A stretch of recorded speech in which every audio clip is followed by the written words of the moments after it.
Stanford University.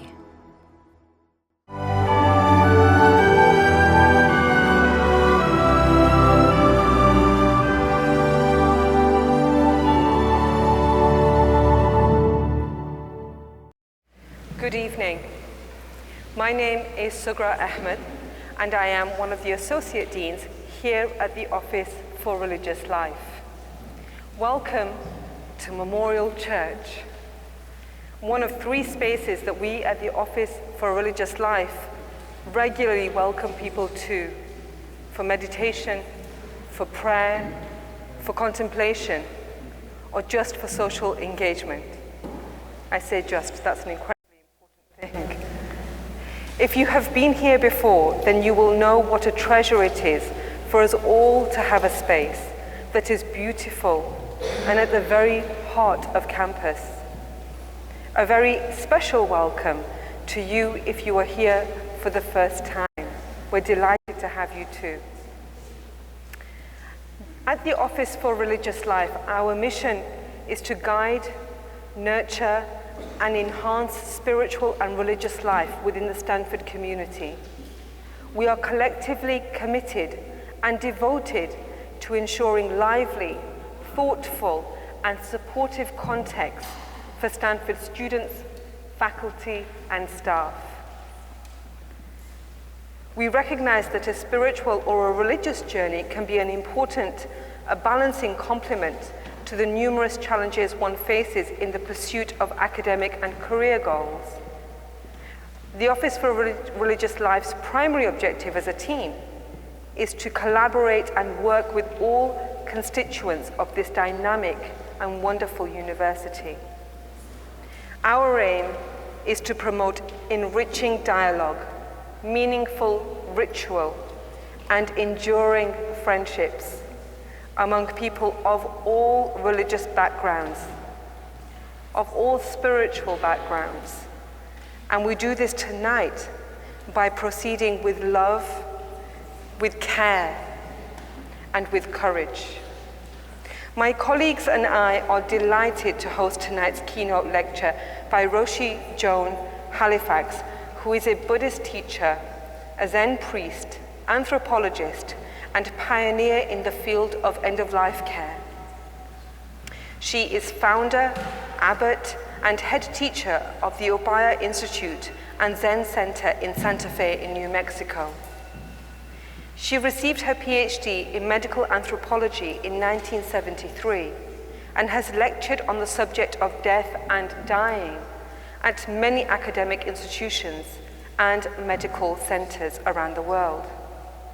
She received a National Science Foundation Fellowship in Visual Anthropology, was an honorary research fellow in medical ethnobotany at Harvard University, and was a distinguished visiting scholar at the Library of Congress.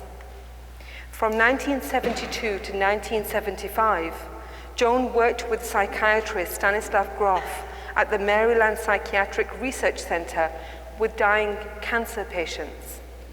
She has continued to work with dying people and their families, and to teach healthcare professionals and family caregivers the psychosocial, ethical, and spiritual aspects of care of the dying. Joan is director of the project On Being with Dying. This is a project that cultivates compassion and fearlessness in the presence of death. She is the founder of the Upaya Prison Project that develops programs on meditation for prisoners. And she is also founder of the Nomads Clinic in Nepal. Joan studied for a decade with Zen teacher Sung San and was a teacher in the Kwan On Zen School. She received the lamp transmission from Thich Nhat Hanh and was given Inca by Roshi Bernie Glassman. A founding teacher of the Zen Peacemaker Order and founder of Prajna Mountain Buddhist Order, Joan's work and practice for more than 4 decades has focused on engaged Buddhism. Her books, as many of you will know, include The Human Encounter with Death, The Fruitful Darkness, A Journey Through Buddhist Practice, Simplicity in the Complex, A Buddhist Life in America, Being with Dying, cultivating compassion and wisdom in the presence of death. And Standing at the Edge, Finding Freedom Where Fear and Courage Meet, which was released earlier this year. And it is this most recent book that inspires today's keynote.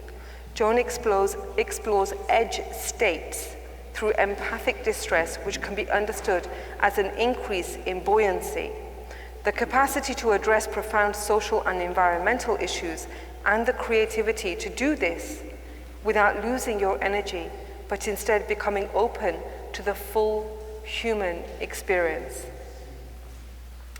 Finally, I'd like to say that at a time when our world can feel quite full, with uncomfortable challenges, with pain and heartbreak, when it can feel as though kindness and generosity are being eroded, it's important to create space for ideas, voices, and words. A young student reminded me only today that it was Sheikh Hamza Yusuf from Zaytuna Institute, which is over in Berkeley, who once said, "Don't ever diminish the power of words. Words move hearts, and hearts move limbs." Indeed, there is power in words, and there is power in our hearts and our limbs. The connectivity of these can change our lives.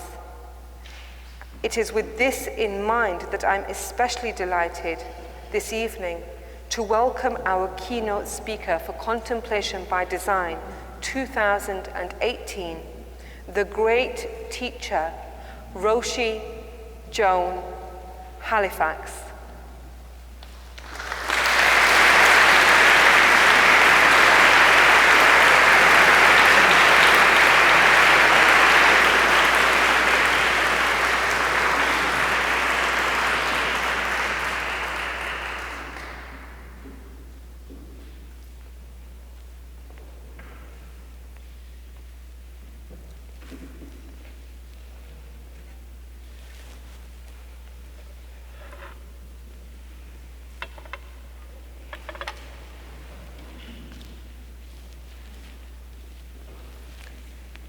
Good evening. I didn't hear the introduction, but it was one of those moments when you're standing behind the door and you're glad you're behind the door. This is part of a landscape that is opened here at Stanford called Contemplation by Design. And it's really powerful to be in this space that was envisioned by a woman, crafted in her vision by her, even to the depth of the carvings on the walls so they would catch the light in a particular way. And also the courage of Jane Stanford to carry forth a vision that includes the arts and also equity. The experience of what is it to practice radical inclusivity.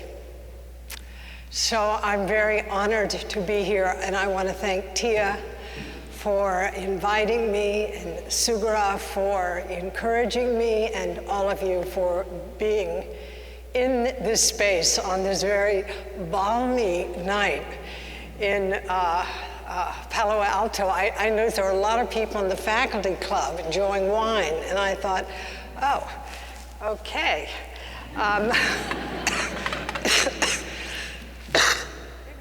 Here tonight, but may they be happy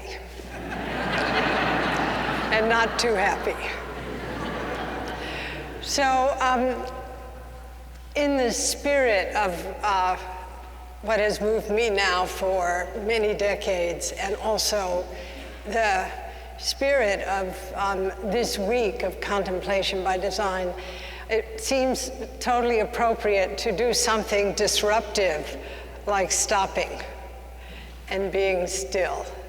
and doing it together without me doing talkitation, but actually using this space as an ecology that allows us to come home to the Temenos, to the sacred space within our own lives. So let's take just a few moments. They might feel really long, you know, because usually you have somebody talking at you and telling you to do this, that, and the other thing. But I'll give you a few instructions right now, and then we'll do the instructions after I give them. At least I hope you will. First is when we practice meditation, we actually take a posture that exemplifies the qualities of mind and heart that we're endeavoring to cultivate in the practice. So, you know, most of us are like this. And when we're practicing, we actually give up the hunched posture. And there's strength in our back, strong back, which exemplifies equanimity, which exemplifies our capacity to uphold ourselves in the midst of any conditions. And we need that today. We need that strong back. And we also have an open front. We have ourselves open to the world so that we can increase our subjectivity to include, like, the space, or to include the experience of another, or to include a country, a people, a creature. And so often it's strong front, you know, defended by views, and soft back, operating out of fear. So our actual posture exemplifies equanimity and compassion, and the interdependence between equanimity and compassion.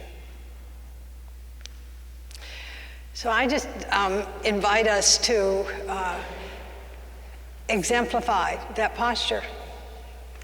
It's really important, I feel, in our world today. And, you know, having our feet planted on the earth, so we have groundedness, so we're stable. And then strong back, soft front, and breath deep in the body.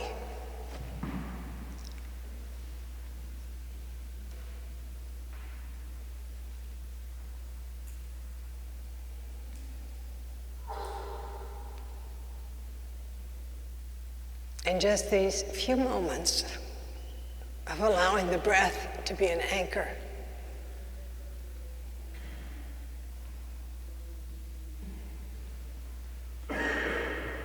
As you gather your attention and drop into the body,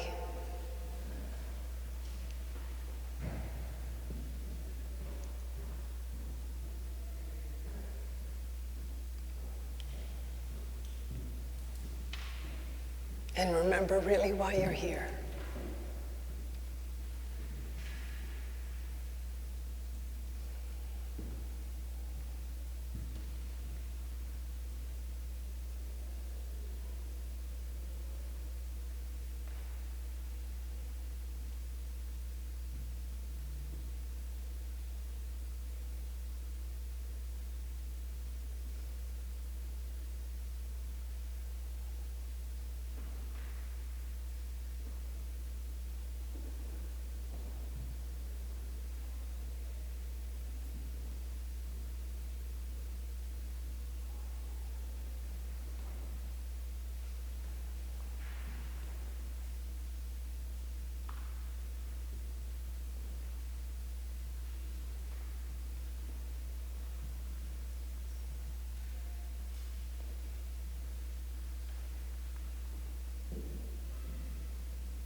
So thank you for these moments in this space.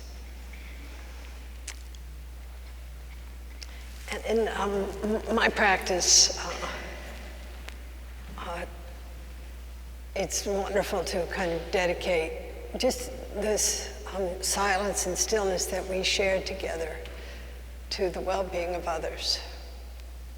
And it's kind of like a meme or a seed of unselfishness and kindness that we're watering within the continuum of our own mental and physical experience. Okay, so I want to first apologize.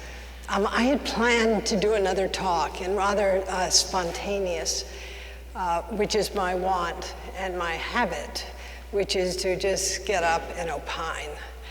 But I actually decided to do something different in this situation, partly because of my incredible concern, and I'm sure all of us share that concern, about what is happening in the world environmentally, socially, politically, psychologically. And what has come up for me again and again is what is the relevance of hope in today's world? What kind of world are we leaving for you? I'm 76, so you'll probably outlive me. Although I did have a kind of moment, I thought I could be 125 and outlive my students. But the odds are against that, and the odds are most of you in this room will outlive me. And I, as an elder in the community, but also as someone who has not held back in life, have had this feeling of increasing over the past decade or so responsibility for a future. And I remember Thich Nhat Hanh wrote a book about the precepts called For a Future to Be Possible. And it was a book about the precepts. It was a book about ethics, basically. And that title has kind of resonated with me, particularly as I was considering coming here and realizing, well, you know, you can actually go on YouTube and hear the talk I was going to give. But you will not have heard the talk that I'm going to give because it's an original for tonight. And it's for you. And I also wanted to do something substantive. In other words, as I said, you know, I'm one of those teachers who can just swim along in ideas happily. But I actually wanted to create a structure and make very specific points.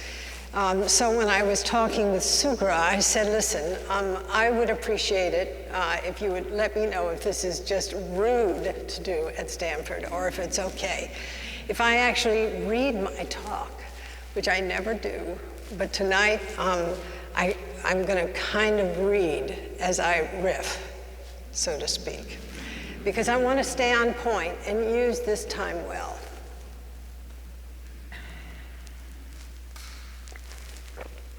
And Sugra might have mentioned I just got back from Nepal last week. I was coordinating high-altitude medical clinics for indigenous people, and we were working from 13,000 feet and going over passes that were over 18,000 feet. So I was totally healthy throughout, but on the plane home, I got an airplane cold. Well, never mind. So, and the talk tonight, the new title is The Strange and Necessary Case for Hope. Okay? So try to stay with me. I always hated this when professors did this to me, but I think this might even catch your attention. So I want to begin this exploration of hope with a short story from Tang Dynasty, China. It's about Guishan Lingyu. He was born in 771 in Chuangshi, Fujian province in China, and he died in 853 at the age of 83. He became a monk when he was 24 and was a Dharma heir of Baizhang. He was the founder, along with his disciple Yangshan Weiji, of one of the 5 classical lineages of classical Zen Buddhism. So early in his Zen training, Guishan went to the abbot's quarters to attend to him. And Baizhang, who was the abbot, asked Guishan, "Who is there?" So this is a koan, by the way, just so you know, this is a case. And Guishan replied, "It's me, Master, Guishan." It was winter, and so Baizhang asked Guishan to rake up the hearth and stir up the coals. Guishan went to the hearth and searched for live coals underneath the ash, but he found none.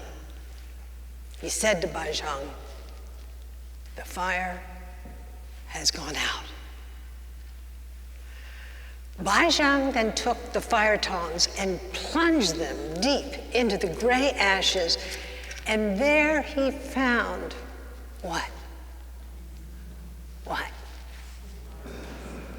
A small live ember. Holding it up, he said, "What is this?" With that, Guishan awakened.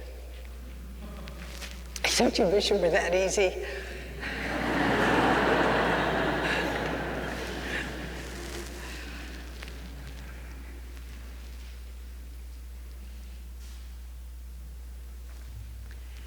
So you know what you do with the koan, and I'm going to be returning to it in various ways throughout this exposition, but it's your life. You are that live ember, and you are the gray ashes. You're Guishan, who says the fire is dead. And you're Baizhang, plunging the fire tongs into the fire and saying, "What is this?" Now, a little about my history. A good part of my life has been spent relating to situations that might be deemed hopeless. As an anti-war activist and civil rights worker in the 1960s, and as a caregiver of dying people and trainer of clinicians in conventional medical centers for 50 years. I also worked as a volunteer with death row inmates for 6 years. I continue to serve in medical clinics in remote areas of the Himalayas, and I worked in Kathmandu with Rohingya refugees who have no status anywhere. You might ask, and I ask myself as well, why work in such hopeless situations? Why care about ending direct and structural violence? The direct and structural violence of war or injustice, as violence is a kind of constant in our world. Why have hope for people who are dying when death is inevitable? Why work with those on death row when redemption is so unlikely? Or serve refugees fleeing from genocide and no country seems to want these men, women, and children? This might seem as futile as looking for a live ember in lifeless gray ashes. Why would Zen Master Baizhang dig deep into the ashes? Why would he bother? Now, I was a young person in the 60s. One of my great teachers was Dr. Martin Luther King Jr. I was also inspired by the life and work of Dr. King. I was actually of Dr. Howard Zinn. I love Rebecca Solnit. She teaches here at Stanford. She's one of my close friends. I spent 11 years as a student of Thich Nhat Hanh's, and I'm very close with a number of peacemakers, including Kazuaki Tanahashi and Father John Deere. So this is a talk about hope. And it's not conventional hope that I'm talking about. I have called this kind of hope wise hope. Understand, I've often been troubled by the notion of hope. It just didn't seem very Buddhist to hope. The Zen master Shunryu Suzuki Roshi once said, "Life is like stepping onto a boat which is about to sail out to sea and sink."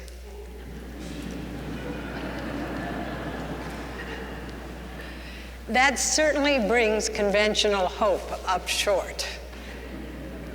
But some time ago, I read Rebecca Solnit's wonderful book called Hope in the Dark, and I began to churn in anticipation of this talk and thinking about Rebecca's book. What does it mean to really hope? Because as Buddhists, we know that ordinary hope is based in desire. It's based in wanting an outcome that could well be different from what might actually happen. To make matters worse, not getting what we hope for is often experienced as a misfortune. And if we look deeply, we realize that anyone who's conventionally hopeful has an expectation that always hovers in the background, the shadow of fear that one's wishes will not be fulfilled. Ordinary hope, then, is a form of suffering. This kind of hope is a nemesis and a partner with fear. We might ask then, what specifically is hope? And let's begin by saying what hope is not. Hope is not the belief that everything will turn out well. People die. Populations die. Civilizations die. Planets die. Stars die. You and I will die. Recalling the words of Suzuki Roshi, the boat is going to sink. If we look, we see the evidence of suffering, of injustice, of futility, of desolation, of harm, of ending all around us and even within us. But we have to understand that hope is not a story based on optimism, that everything will be okay. Optimists imagine that everything will turn out positively. And I consider that point of view very dangerous.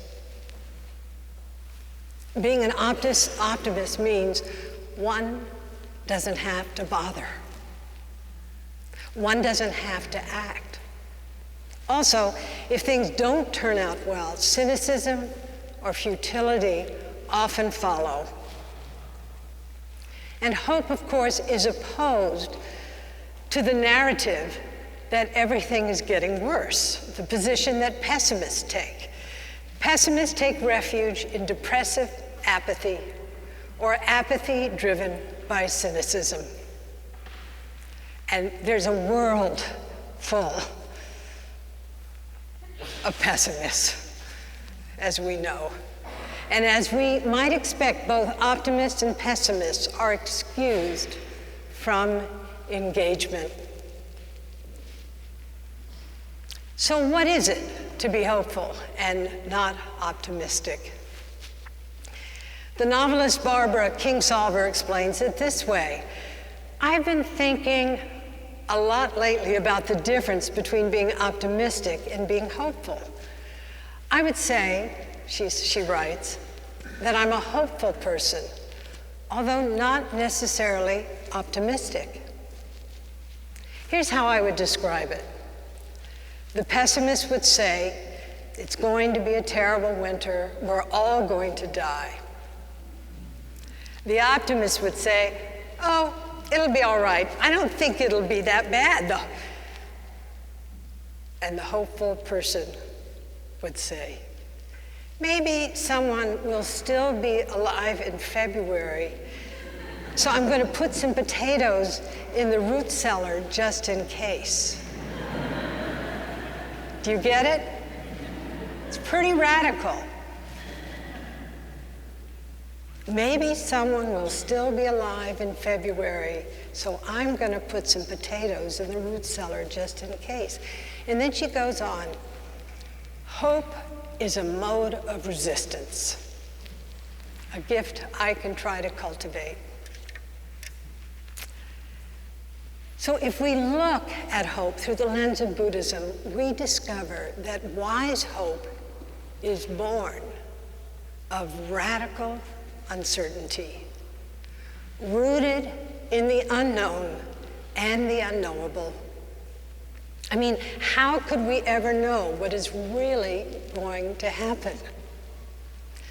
My good friend, the cultural historian William Du Bois, once remarked to me that he places his faith, such as it is, in surprise. Wise hope requires that we open ourselves to what we do not know, what we cannot know, that we open ourselves to being surprised, perpetually surprised. In fact, wise hope comes alive through the premise that we don't know what will happen, and that in the spaciousness of radical uncertainty, of surprise, is also the space in which we can engage. This is what socially engaged Buddhist Joanna Macy calls active hope, the engaged expression of wise hope. It's when we discern courageously and deeply, and at the same time realize we don't know what will happen, that wise hope comes alive. It comes alive in the midst of improbability, impermanence, and possibility. It's exactly at this nexus, at this crossroads, where the emergence for the imperative to act rises up.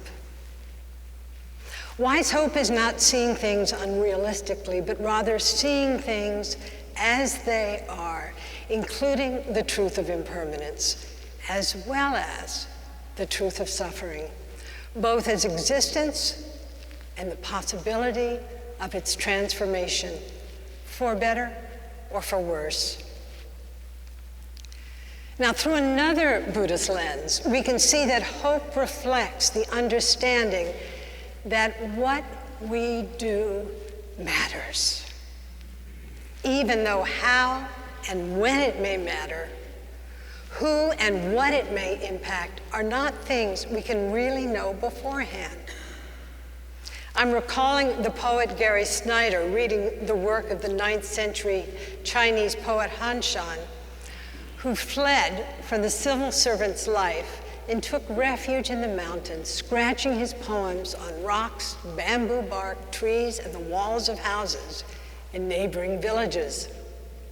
Of course, Han Shan never knew that 1,000 years later, a young guy in a fire watch tower in the Cascade Mountains of the United States would read his poetry and inspire what we now know as the environmental movement of deep ecology, a way of seeing our interconnected relationship with the natural world.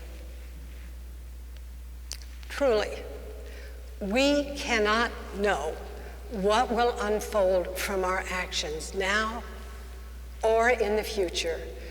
Yet, we can trust that things will change. They always do. But our vows, our actions, how we live, what we care about, what we care for, and how we care really do matter all the same. Yet often we become paralyzed by the belief that there is nothing to hope for, that our patient's cancer diagnosis is a one-way street with no exit, that our political situation is beyond repair, that there is no way out of our climate crisis. Guishan thought there was no fire left in the hearth.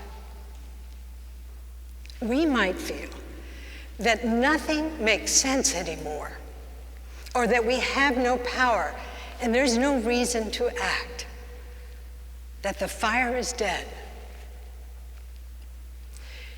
In response to the notion of hope and hopelessness, the Theravadan monk Thanissaro Bhikkhu reminds us that we are not victims of fate or of a higher power.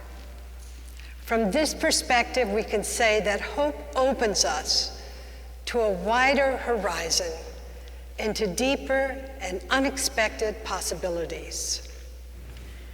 We can recall that Guishan's life opened to a boundless horizon when his teacher Baizhang showed him the glowing ember. I often say that there should be just 2 words over the door of our Zen temple in Santa Fe. Those 2 words are, show up. One might ask, why would we want these over the door of our temple when despair, defeatism, cynicism, skepticism, and the apathy of forgetting are fed by the corroding effect of conventional hopelessness? Yes, suffering is present. We cannot deny it. There are 67.3 million refugees in the world today. Only 11 countries are free from conflict. Climate change is turning forests into deserts. Japan's population is declining. Suicide rates are up. Many feel no connection to religion or spirituality, and countless people are deeply alienated and take refuge in their digital devices. We also see that economic injustice is driving people into greater and greater poverty. Racism and sexism remain rampant. Thank you, Google employees, for walking out today. Our medical system is deeply challenged. Globalization and neoliberalism are putting the planet at great risk, and yet, I'm recalling the words of peacemaker Daniel Berrigan, who once remarked, when one cannot level one's moral lance at every evil in the universe, there are just too many of them. But you can do something. And the difference between doing something and doing nothing is everything. The difference between doing something and doing nothing is everything. Berrigan understood that wise hope doesn't mean denying the realities that we are confronted with every day. It means facing them, addressing them, and remembering what else is present, like the shifts in our values that recognize and move us to address suffering right now. In Japan, 700 years ago, Zen master Keizan wrote, "Do not find fault with the present. He invites us to see it, not flee it. Do you get it?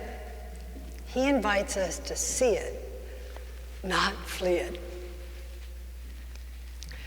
Returning to the difference between hope and optimism and why hope makes sense in our fraught world, the Czech statesman Václav Havel said, hope is definitely not the same as optimism. It is not the conviction that something will turn out well, but the certainty that something makes sense regardless of how it turns out. For many, it feels like an imperative to march for peace, to work for the ending of nuclear proliferation, to put pressure on the US government to re-sign the Paris Agreement on climate change. It makes sense to shelter the homeless, including those fleeing from war and climate devastation. It makes sense to support compassion and care in medicine in spite of the increasing presence of technology that stands between patients and clinicians. It makes sense to sit with dying people, to take care of our elders, to feed the hungry, and to love and educate our children. In truth, we can't know how things will turn out, but we can trust that there will be movement, that there will be change.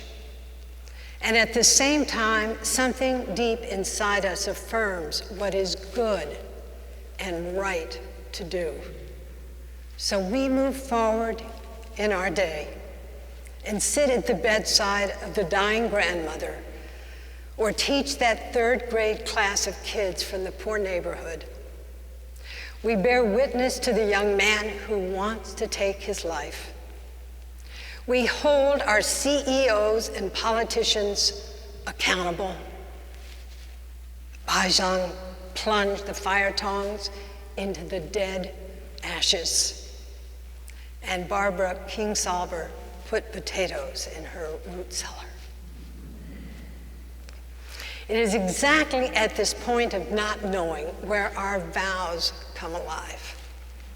In the midst of seeming futility or meaninglessness. Maybe you know the story told by the great natural scientist Lauren Isley of the man who's walking down the beach and sees another man tossing starfish back into the sea. The first man says to the second man, "Why bother? Too many starfish. Won't make any difference." One version of the story has the second man saying, "Well, it helped that one," as he tosses another starfish back into the ocean. There's a story told about the Dutch-born activist A.J. Muste, and near the end of his long life during the Vietnam War, Muste stood in front of the White House every night holding a single lit candle. Often he was alone. One evening, a reporter interviewed him as he stood in the rain. "Mr. Muste," the reporter said, "do you really think you're going to change the policies of this country by standing out here alone at night with a candle?" And Muste replied, "Oh, I don't do this to change the country. I do this so the country won't change me."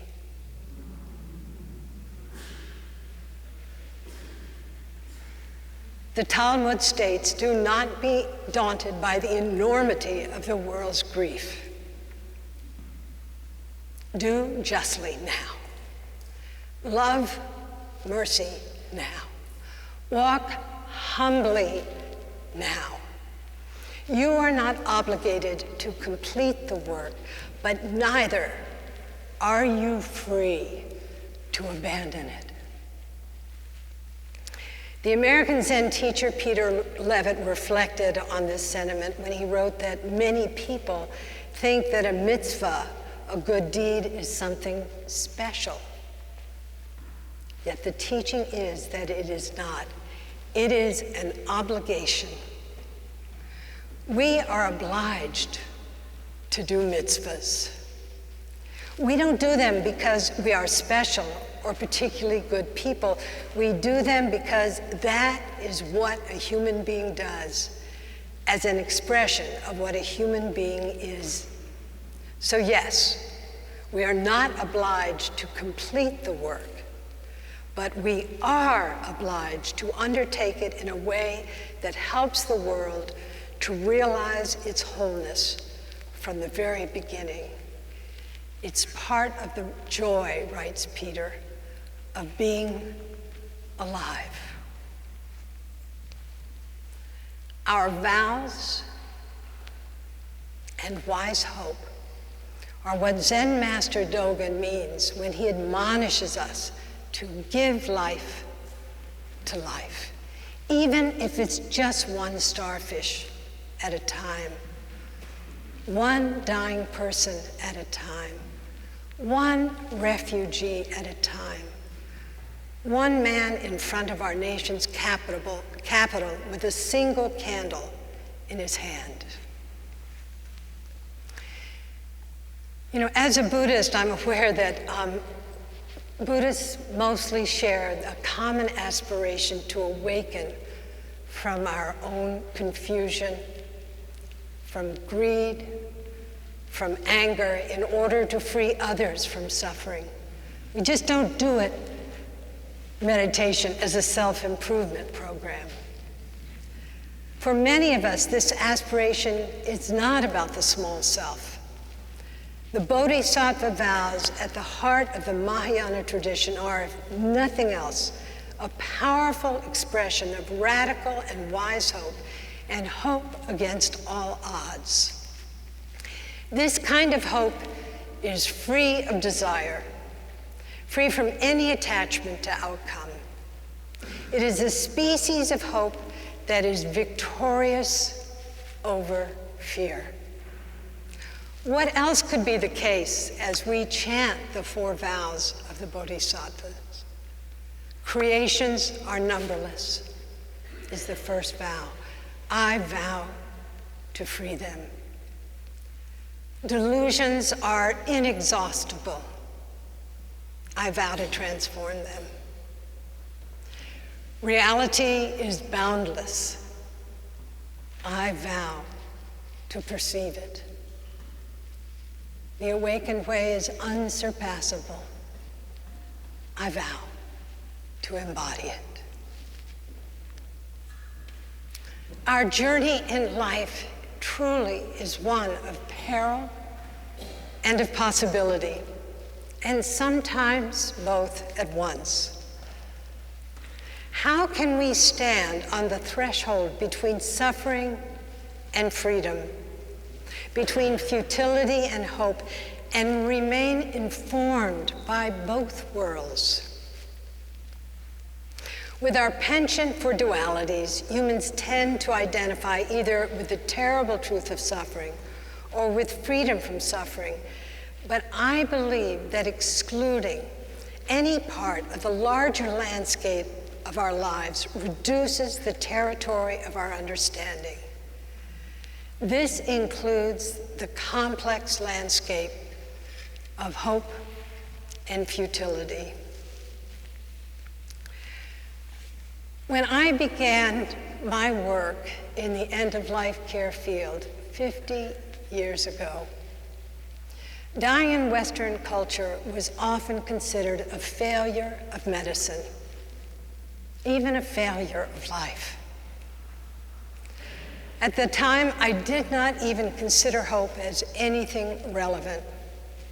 What motivated me to do the work was that it felt like an imperative to do the best I could to address the deficits of compassion that I witnessed in modern medicine and to serve those who are suffering, including dying patients, family caregivers, and clinicians. At the same time, I could not be attached to any outcome, as I intuitively knew that futility might paralyze me.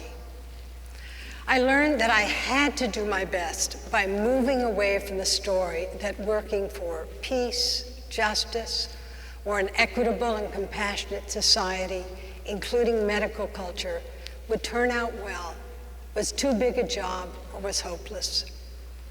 I had to just show up and do what I felt was morally aligned with my values, my principles, my commitments, regardless of what might happen.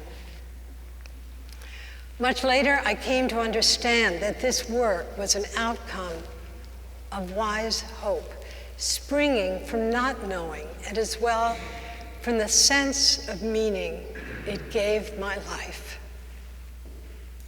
I also somehow understood that being with dying was sacred work. For most people, confronting death brings into focus existential dimensions of our lives.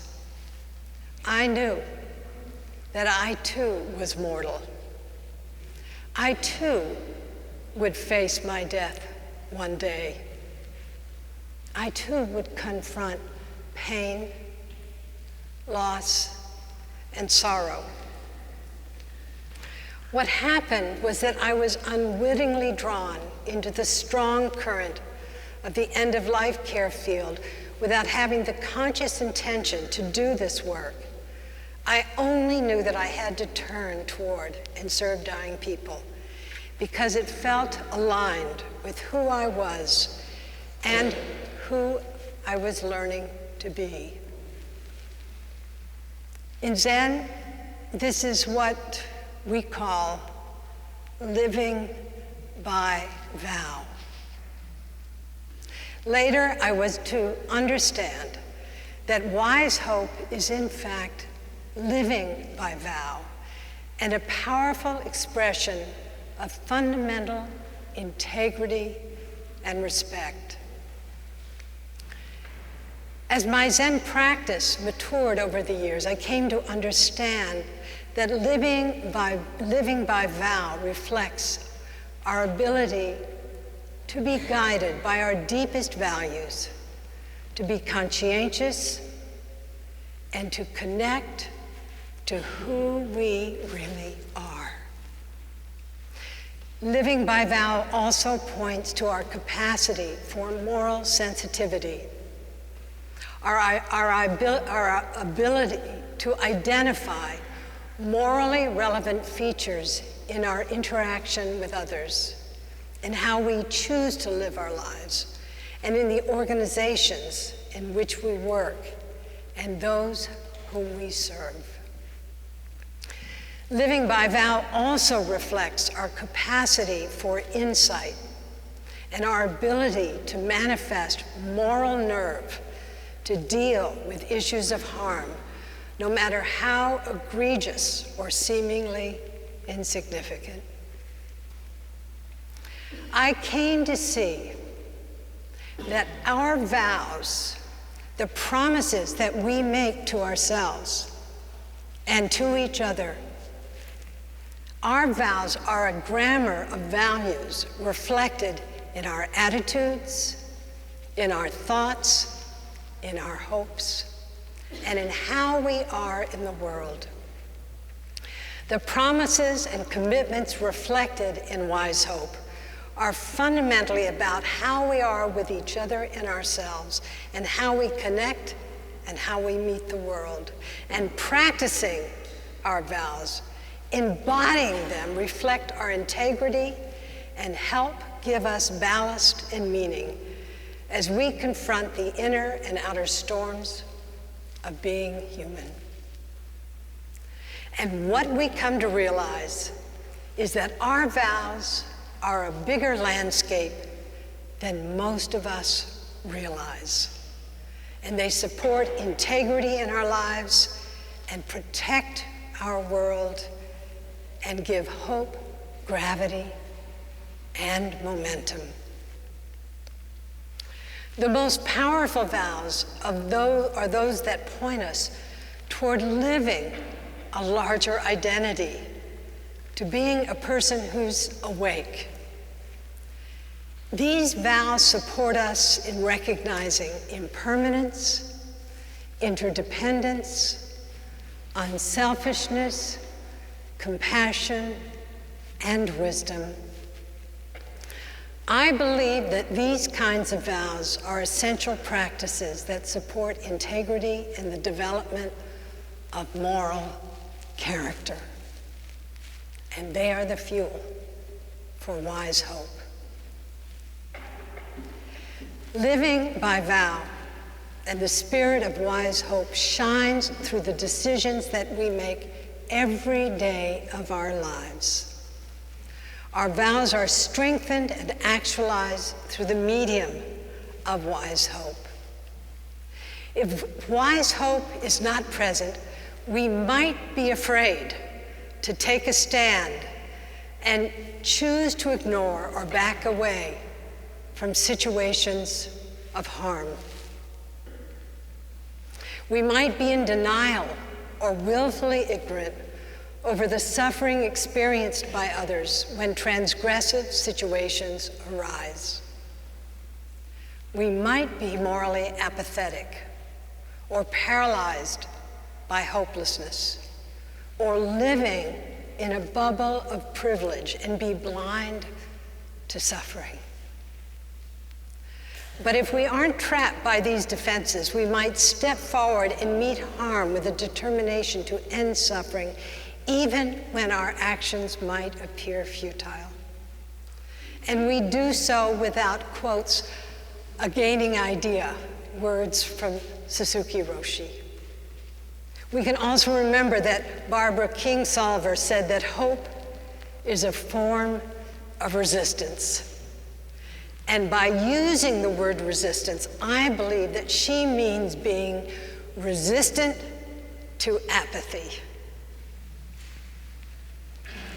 I have learned from my long experience of being with dying that what keeps us upright in our aspirations and vows is our moral nerve, the courage to stand in principles of goodness, in principles of non-harming. What keeps our integrity on track is our moral sensitivity, our ability to see the contours of reality that make harm and futility visible, and also point past suffering to a larger and deeper identity. We need both a strong back and a soft front, lived equanimity and compassion to keep ourselves aligned with our values and abiding in the strength of wise hope. We also need the kind of heart that is wide enough to accept rejection, criticism, disparagement, anger, and blame if our views, aspirations, and actions are against the mainstream, and what we do is seen by others as without meaning or even a threat to the social order of the day. Think about A.J. Muste. Think about Dr. King. Furthermore, it is important to remember that our vows support us in staying aligned with our deepest values and reminding us of who we really are. So I'm going to skip. Forgive me.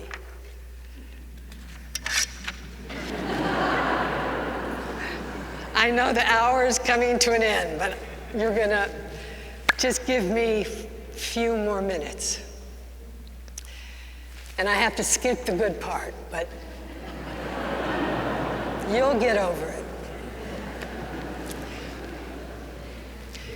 There is a powerful tool that we can use to actualize wise and active hope when we're standing at the edge, as we all are right now, whether we know it or not. My good friend, Dogen translator and social activist Sensei Kazuaki Tanahashi developed a teaching called the 4 Commonplace Truths. They are a formula for wise and active hope.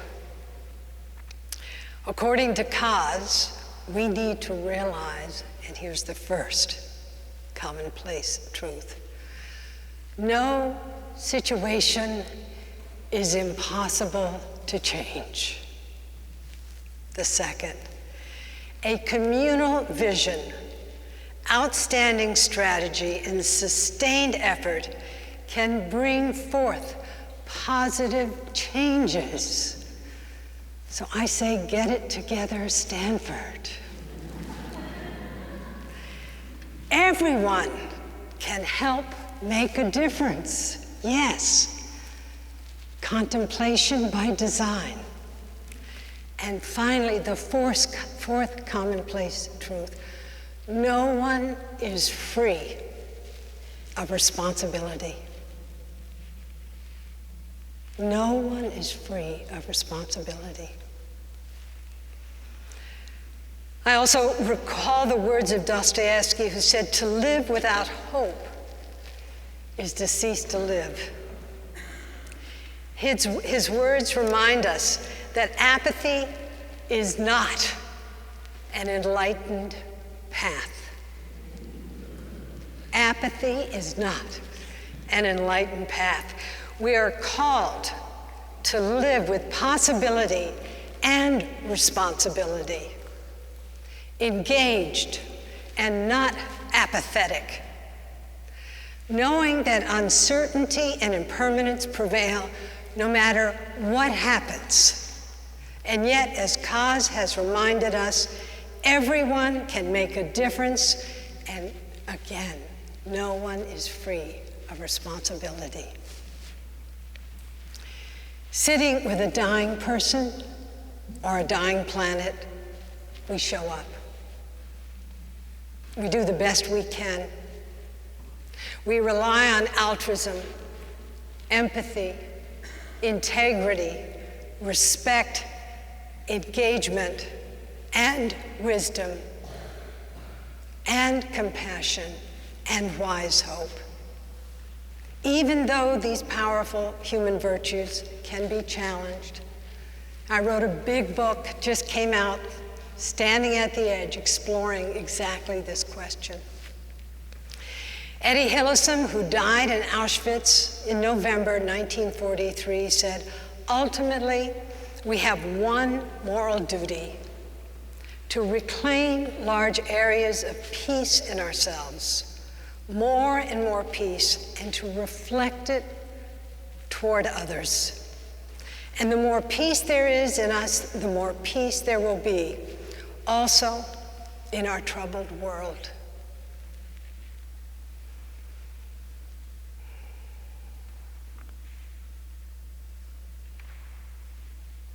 We all know that indifference kills. In service to peace, in service to nonviolence, in service to life, we live by vow. And we live in the embrace of wise hope, no matter how desperate the times, how hopeless it all seems, no matter how gray the ashes, how dark the winter. The American historian and social activist Howard Zinn wrote in his autobiography that to be hopeful in bad times is not just foolishly romantic. It is based on the fact that human history is a history not only of cruelty, but also of compassion, sacrifice, courage, kindness. What we choose to emphasize, writes Zinn, in this complex history will determine our lives. If we see only the worst, it destroys our capacity to do something. If we remember those times and places, and there are so many, where people have behaved magnificently, this gives us the energy to act, and at least the possibility of sending this spinning top of a world in a different direction. And if we do act, writes in a however small a way, we don't have to wait for some grand utopian future. The future is an infinite succession of presents, and to live now as we think human beings should live, in defiance of all that is bad around us, is itself a marvelous victory. So I ask you to ask yourself, why not show up? Why not show up now? Why not plunge the fire tongs deep into the cold gray ashes? I believe that is what Dr. Zinn calls a victory. That hope is a marvelous victory, a victory over futility, a victory over fear. Thank you.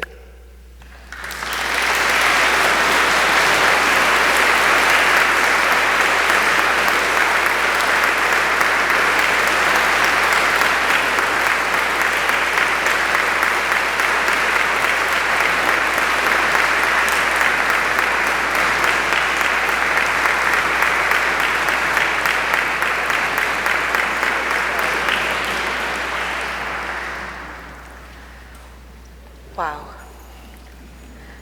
And we all wonder what was in those skipped pages, because the pages that you didn't skip over gave us so much food for thought, so much nourishment, not just for our minds as we're used to at Stanford, but for our hearts, for our spirits, for our souls. So thank you so much for taking the time to plan and articulate for the benefit of all of us. We have some time, we have around 20 minutes for some questions, and I think it's really important to be able to share you with the students especially. Great. Which is our first and primary passion. And so, folks, there are 2 microphones on both these sides, right at the front here, and priority for questions will be given to students. And so if anybody has a question that they would like to ask Roshi Joan Halifax, if you could make your way to the microphone so that everybody in the church can hear you. Thank you. If you could introduce yourself first and then ask your question. Hi, my name is Itamar from the School of Education. Thank you for coming. And you talked about hope, and you talked about justice. And I was wondering if you could lead us in a land recognition to the Ohlone tribe, of which we are on their lands. Thank you. Yeah, I think particularly it being the season associated with ancestors. And it's so important for us to recognize how colonialism has destroyed the rights and lands of indigenous peoples, not only in this country, but in all over the world. And that it is essential for us to experience a kind of environmental grief in relation to the suffering that the greed of Western culture has caused in the indigenous world. And, you know, it's not just Western culture, I will say. Having been right up to the border of China and seeing China's impact on the indigenous peoples of Tibet, and feeling the impact of colonialism in China and in other countries. One of the things is that, you know, being in this space that was created by Jane Stanford, but it's also below this space, is the land of the Ohlone people, and that we should not forget that, and keep that in the foreground of our awareness as people who come here for education and inspiration. So thank you. We're going to go to this side of the church, and your question, please. Hi. Thank you for a really wonderful talk. I feel really inspired. I wanted to ask that I think for a lot of people, we really want to do a lot. And the expectation that we set for ourselves can often be perhaps unrealistic or higher than what is actually possible. And that can lead to a sense of futility. So when you say that we can do things to live by vows and to spread kindness and non-harming, do you mean that we should be doing something special, like creating a project around this, or to live our life as is, but differently? And if that is the case, what are some of the more specific, concrete, but small things that you've seen that we can take away? This is a great question, too. Thank you both. I'm curious as to why this question is important to you right now. It's important to me, but I'd like to hear from you why it's important to you. So I took the compassion cultivation training with Stanford in January this year. And I really felt that I didn't even know how lacking of self-compassion I was. And the sense of connection that I felt during the class, I wish I could maintain for longer for myself, which I haven't been able to, and also spread to more people. And I've been thinking about starting a project, a podcast around compassion, and just share things that I've learned, academic concepts, but also interview my friends who are in my own circle to share their experience, where they struggle, where they feel inadequate, so that more people know that they're not alone. And I'm really scared to start that project because I have all these barriers in my mind. People won't want to get interviewed, or no one will want to listen to this. So that's the personal reason. Thanks for asking. Thank you. Well, what if you did it anyway?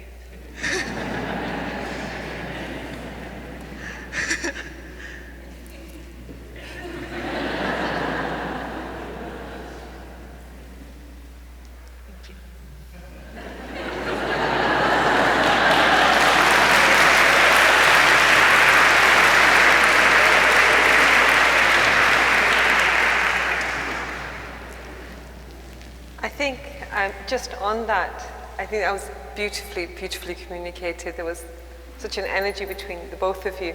But if you are looking for volunteers as guinea pigs for your compassion project, come and say hello. Thank you. Jonathan. Hi, thank you so much for coming to speak today. My name is Jonathan. I'm a graduate student in biophysics here, and that was my question articulated much better than I could have. So I thought about sitting down.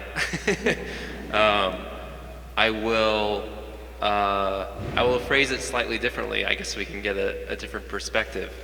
I think that most of us here actually probably wish that we had the same experience that you had when you realized you needed to go and help the dying, and that was in some sense a life-changing point for you, it seems, and it led you to what you've accomplished Jonathan, to this day. We're trying to keep the questions we're trying to keep the time You're telling succinct. Joan her life. That's not my strong point. Okay. But you're going to give it a go, right? I'm wondering also what advice you'd give someone like me who actually spends most of their time in the lab, and I don't, in terms of finding that passion. So, part of me, I'm not into advice, so. But let me ask you, what advice would you give yourself? Yes, this is why I thought maybe I should sit down.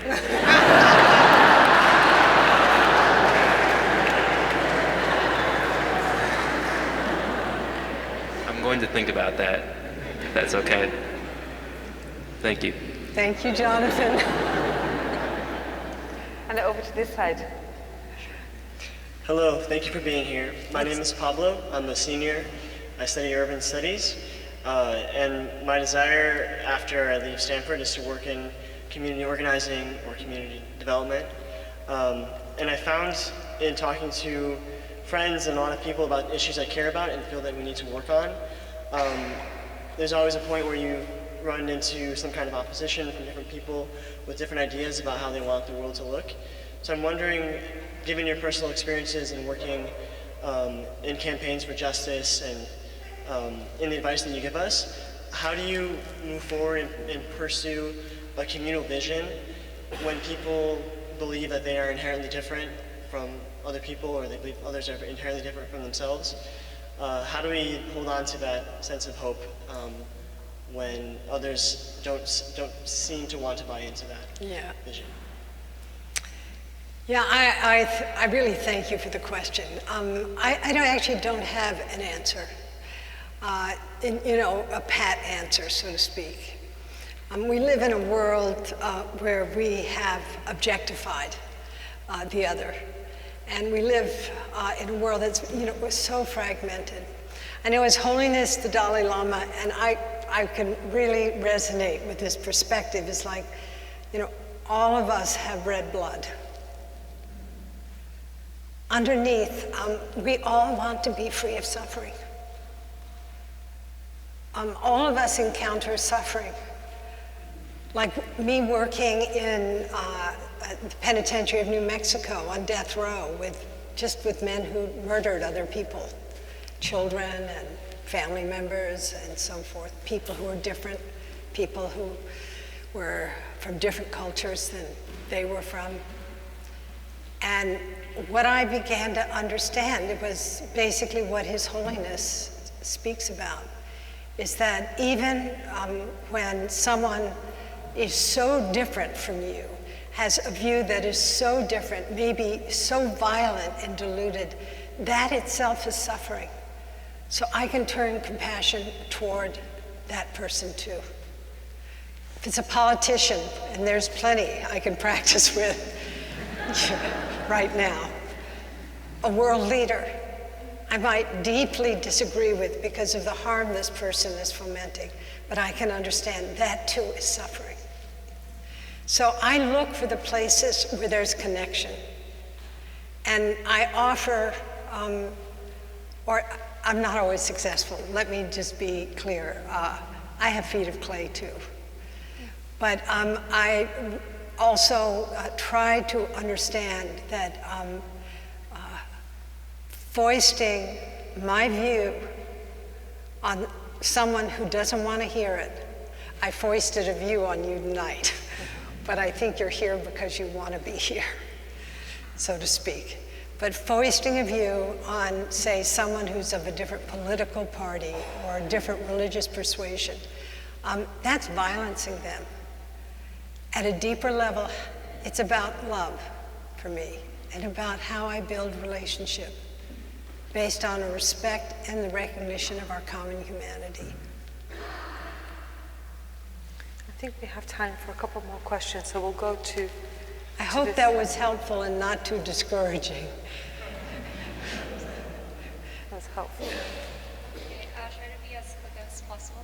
Thank you. I'm Crystal. I'm a freshman here at Stanford. So my question is specifically regarding to one of the 4 commonplace truths that says no situation is impossible to change. So I was thinking, is hope in this case more referring to the mindset instead of like spurring actual change? And what is the line between hope and dreaming of something and expectations? Yeah, I actually put before hope wise hope, because conventional hope includes the expectation of a kind of outcome. And usually, it doesn't work. I know working with dying people, I always want, the perfect death. Well, after witnessing 100 deaths, I realized I had to give up that idea immediately. So, for me, wise hope has to do with, it's that word wise. It's seeing the truth of impermanence. It's recognizing the value of surprise, of not knowing, of possibility. So but I think you've caught the wind of it right there in your question and your reflection. Yeah, thank you. Are there any other students queuing at the microphones? Just because he has a I gray saw beard that. doesn't mean he's not a student. No. That was very, actually the gentleman on this side actually was incredibly gracious because he gave up his space and allowed a student. So I think we should stay on this side just for the moment. Awesome. Hello, it's very nice to see you. What's your name? My question is this. Okay. How does integrity, which is strength of character, fit into what you have said tonight? That is, what is standing at the edge? Yeah, okay. So integrity is really, for me, living by vow. Living what? By vow. Living within the... It's an edge state, right? You said it's an edge Well, state. it is an edge state because when we fall over the edge, then we encounter moral suffering. And moral suffering includes moral distress, moral injury, moral outrage, and moral apathy. And so the cultivation of integrity is essential at this time. I think many people are actually suffering from moral distress and moral injury, but don't even realize it. In other words, that we feel, from the point of view of moral distress, we have a feeling that there's a pathway through to an outcome, there's a way that we can end, for example, the catastrophe of climate change, maybe even within our lifetime. There's a path through, but how can we actualize that path in this post-industrial world? Or we see that the violence of war just foments more suffering by actually ending war, making war legal, for example. Would free up incredible resources to educate people, to plant trees, and so on and so forth. For medical care, for people all over the world. And why are we pouring trillions into the war machine? So, we experience moral distress when we see, gosh, there are fixes for this. Why don't we do it? And it's not happening. And so on and so forth. So reestablishing integrity, comes back to the question over here. How do we live aligned with a vision of non-harming? So that, even in the details of our life, maybe we can't establish, a United Nations or get the US to re-sign the Paris Agreement on climate change. But can we, for example, I'm getting on an airplane and flying over water day after tomorrow. I'm acutely aware of the carbon load I'm dumping into the atmosphere. And I hope to make that trip to Japan worthwhile. And what else will I do to alleviate the carbon footprint of that trip? So that's, it's like in the details of our life. That's what integrity is for me. It's not necessarily, being able to effectuate huge change, but it's to live by vow in the details of your life. I think your idea I think we have time for we have time for just one last tiny question over you here, can get and me we later. really must be very, very quick. I'm so sorry. Over to you. This is Ramesh. I'm visiting to my wife. She's a visiting scholar here. This question is about if you have a choice between self-transformation and world transformation, what should be taken up? In my view, it should be self-transformation because any qualities like compassion, altruism, kindness, ethical behavior, all this comes from self-transformation. So world transformation is probably the job of the politicians, Thank and you. we should leave to them. Thank so you. I would like your comments. Thank you. I think we'll leave the question just in the air. I think it's wonderful to actually rest with that question because I don't see self as being separate from the world.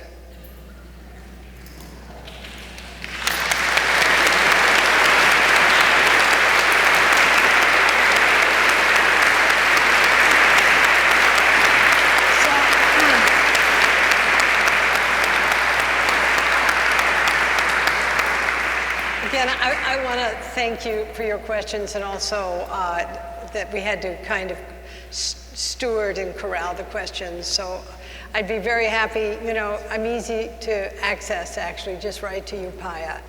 And I'm happy to continue the dialogue with you. And I want to express my deep gratitude again to Tia and Sugra and to all of you for showing up. Thank you.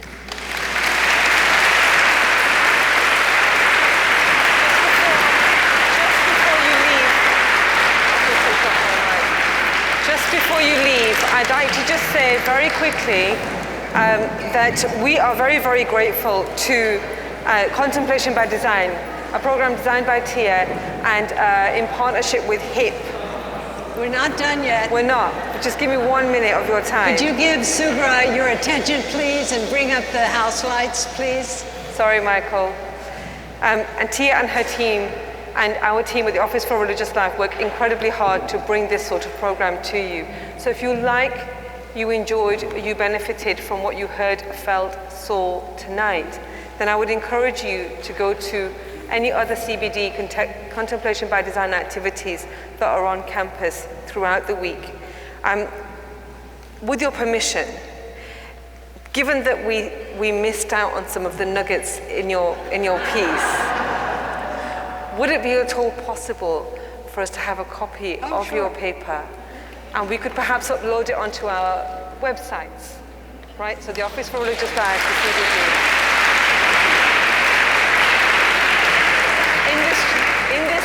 In this glorious church, what you have seen and heard today, we have various different events, inclusive of all sorts of faith, cultures, and those of no faith. And so an example of that is just this Saturday evening, we have a celebration here organized by students for the festival of Diwali, and we encourage you all to come back.